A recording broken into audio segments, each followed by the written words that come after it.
السلام علیکم۔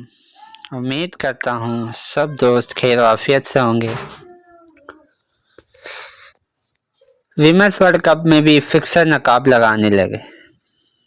بنگلہ دیشی خاتون کھلاڑی سے اسپاٹ فکسنگ کے لیے رابطے کا انکشاف۔ سہولت کار کرکٹ کی ٹیم میں شامل پلیئر کے ساتھ گفتگو سامنے آ گئی۔ ویمنس ورلڈ کپ میں بھی فکسر نقاب لگانے لگے۔ بنگلہ دیشی خاتون کھلاڑی سے اسپاٹ فکسنگ کے لیے رابطے کا انکشاف ہوا ہے۔ بنگلہ دیش میں موجود سہولت کار کھلاڑی کے اسکواڈ میں شامل پلیئر سے ہونے والی گفتگو سامنے آ گئی۔ بی سی بی نے آئی سی سی اینٹی کرپشن کا یونٹ کا معاملہ قرار دیتے ہوئے تبصرے سے انکار کر دیا۔ تفصیلات کے مطابق جنوبی افریقہ میں جاری ویمنس ٹی20 ورلڈ کپ میں بنگلہ دیش کی مہم ناکامیوں کے بعد اب فکسنگ رابطے کے الزام کی زد میں آ گئی۔ بنگلہ دیش کی ہی ایک ٹی وی چینل کی جانب سے دو پلیئر کے درمیان ہونے والی مبینہ گفتگو افشا کی گئی، جس میں سے ایک کھلاڑی جنوبی افریقہ میں موجود ٹیم میں شامل ہے۔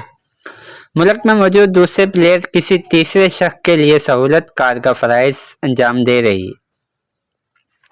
وہ ایونٹ میں شریک کھلاڑی کو میچ کھیلنے کا موقع ملنے کی صورت میں اپنے لیے کام کرنے کی آفر دیتی ہے، تاہم دوسری جانب کھلاڑی انکار کرتے ہوئے کہتی ہے کہ نہیں دوست، میں ایسی چیزوں میں شامل نہیں ہو سکتی، برائے مہربانی مجھ سے آئندہ اس بارے میں بات مت کرنا، میں کبھی ایسا نہیں کروں گی، میں تم سے درخواست کرتی ہوں کہ ایسی چیزوں کے بارے میں بات نہ کرو۔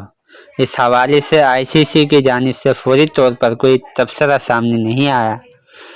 بی سی بی کے چیف ریگولیٹر نظام الدین چودھری کا کہنا ہے کہ یہ معاملہ آئی سی سی اینٹی کرپشن یونٹ دیکھے گا۔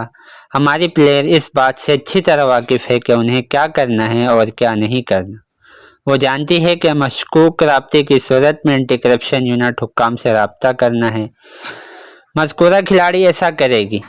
بی سی بی اس حوالے سے کوئی تحقیق نہیں کرے گی اور نہ ہی ہم اس معاملے میں کوئی تبصرہ کر سکتے ہیں۔ امید کرتا ہوں آپ لوگوں کو میری نیوز پسند آئی ہوگی۔ پسند آنے کی صورت میں میرے چینل کو سبسکرائب کریں اور اپنے دوستوں میں شیئر کریں تاکہ اس سے میری حوصلہ افزائی ہو۔ اپنا بہت سارا خیال رکھیے گا۔ ملتے ہیں نیکسٹ ویڈیو میں۔